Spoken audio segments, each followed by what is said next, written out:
Yo sé que quizás cuando leía Blanca, la cuestión de la flecha, etcétera, no lo tenían presente, pero es que está aquí, está aquí en la portada. Bueno, se Wege nicht Werke, se trata de comenzar el camino, no se trata de alcanzar la cosa, se trata de ponerse en camino. Es por eso que Rüdiger Safransky define a Heidegger como un maestro del comenzar. La filosofía no es para llegar a conocimientos acabados, sino para ponerse en camino, porque eso es la vida, como bien indicaba Machado, que también le encantaba citar a Adriana. Pero bueno, entonces este libro proviene entonces de un evento organizado por el doctor Guerra. Y yo tuve también, igual que Marta, oportunidad de acompañarlo en esos años. Yo me acuerdo muy bien que él quería que todas las voces que pudieran decir algo importante, algo de buen nivel acerca de Heidegger, todas las que hubiera en el país, tenían que estar, todas, tanto críticos como admiradores, todos. Entonces, el libro es de una riqueza muy particular. Ciertamente hay textos que son de más fácil acceso, otras son muy difíciles, les debo decir.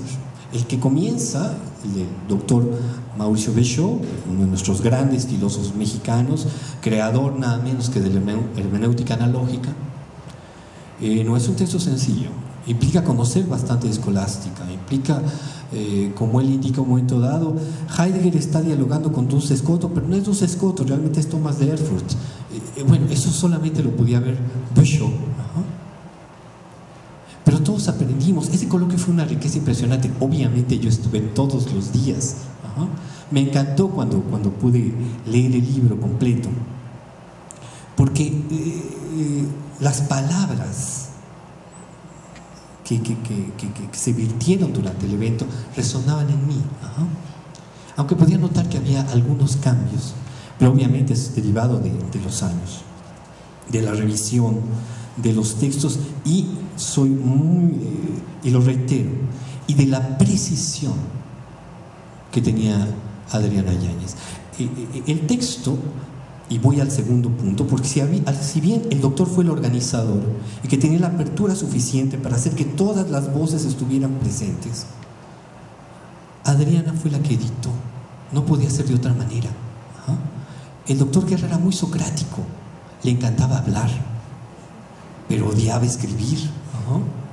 ¿Sí? Entonces Adriana, bueno, muchos lo sabemos, le prestó la pluma muchas veces, se encargaba de revisarle sus textos. Filosofía y fin de siglo, el último libro del doctor Guerra, estoy seguro que Adriana mucho del texto le ayudó a plasmar claramente sus ideas. El libro Actualidad de Nietzsche, que Adán Santamaría finalmente le ayudó a terminar, son cosas realmente que hablan un poquito de cómo era el doctor Guerra y de esto que nos narraba un poquito Marta, que hacía tan interesantes y tan agradables las comidas y cenas en su casa. Eran espacios filosóficos lo que nos abría el doctor Guerra. Entonces, ¿por qué digo que este libro es difícil de editar y que el trabajo que hizo Adrián es excepcional? Porque está plagado de términos en griego, en latín, en alemán, en francés, en inglés, y sobre todo en alemán. ¿Por qué? Porque en esa época, y bueno, eso no ha variado todavía en la actualidad, la obra de Heidegger, el 80% está sin traducir al castellano. Es más, una muy buena cantidad de ella no es traducible. Hace tiempo precisamente hubo un gran problema porque el gran filósofo François Fédier, en Francia, el que venía siendo el traductor de Heidegger en Gallimard, le propusieron que tradujera los Beiträge zur Philosophie de Heidegger, y él dijo: no, ese texto es intraducible, porque Heidegger continuamente estaba creando términos. creaban neologismos continuamente, y sobre todo en este texto se aprecia. Traducirlo es hacer que se pierda el texto. Yo sé que hay una versión castellana que hizo Dina Picote en Buenos Aires, pero bueno, cualquiera que haya leído ese libro sabe que es pésimo. Ajá. Pero, y esto, el doctor Guerra fue el primero que lo leyó y me lo dijo. Después me lo regaló, pero bueno. Sí, hay textos difíciles, ¿no? Hay términos que algunos de los autores ni siquiera traducen, los dan por sentados. Este texto es la cúspide, ¿no?, de lo que el doctor Guerra buscaba generar en la comunidad filosófica heideggeriana mexicana, es decir, un grupo de especialistas capaces de hablar un lenguaje común. No todos los textos, hay textos mucho más accesibles, y en esto estoy de acuerdo con Blanca Solares, pero reitero, hay unos que les va a costar mucho trabajo. El doctor Guerra le gustaba decir que cuando uno se metía a una gran filosofía, uno se volvió un poco loco, porque, y eso pasa con Kant, con Hegel, con Heidegger, con Spinoza, y es que primero uno se comienza a mimetizar con el otro. Si se mete con Hegel, comienza a hablar en hegeliano, y para todos los demás uno es un loco, ¿no?, o un insoportable, o un sangrón, ¿no? Pasan muchos años para que uno comience a curarse de eso, ¿no?, y hablar otra vez como persona normal, ¿no? Heidegger o Lacan, también el campo del psicoanálisis, son particularmente atractivos, ¿no?, porque la gran filosofía cambia nuestra manera de pensar, ¿no? Si no, ¿qué chiste tendría? Entonces, ¿qué se van a encontrar en este texto? Ya hablé un poquito del texto del doctor Béchot. También hay otro de un gran filósofo, desgraciadamente muerto hace unos años, que es Felipe Bourbourg, también discípulo del doctor Guerra, profesor de la Universidad Iberoamericana, que nos da un magnífico texto sobre la técnica. Alberto Constante, y después Elsa Cross. Alberto Constante, profesor de la facultad; Elsa Cross, premio Villurrutia, profesora también de la Facultad de Filosofía y Letras de la UNAM, se abocan a hablar de la poesía de Heidegger, como muchos otros, Martí Arena, Crescenciano Grave, Óscar González,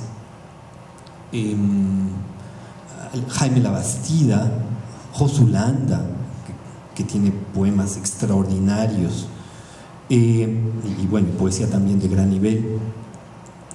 Desfilan por las páginas del texto, tomando este elemento tan importante que es la lectura que hace Heidegger de la gran poesía antigua y alemana, aunque tuvo una amistad muy cercana con René Char y algunos poetas franceses. Otro gran tema que van a encontrar repetido en el texto es la reflexión acerca de lo que es el pensar para Heidegger, porque un elemento que trabajó durante muchos años el sabio de Mesquich fue precisamente qué entendíamos por pensar. A Heidegger le interesaba mostrar que esto que habitualmente entendemos por pensar era mera repetición, y que lograr una forma donde el pensar, como bien decía él, logre pensar contra sí mismo y realmente rompa sus prejuicios, que era lo que para él era pensar, era bastante difícil y bastante raro en la humanidad. Eso que decía alguna vez Cioran, para realmente producir algo que valga la pena, ¿no?, para renacer, para transfigurarnos, hay que morir antes, ¿no? Me gusta más como lo decía Cioran, pero Heidegger decía, para el pensar tiene que hacerlo contra sí mismo, ¿no? Nos encanta, y eso es una cosa bastante habitual, leer un texto y decir, ah, claro, qué bien, está muy bien el texto, porque dice lo que yo pienso, ¿no? Lo interesante es cuando leemos algo que no entendemos, ¿no?, porque no dice lo que yo pienso y me forza a detenerme, ¿no? Esos son los textos realmente valiosos. Eso es lo que iluminó, ¿no?, lo que iluminó al doctor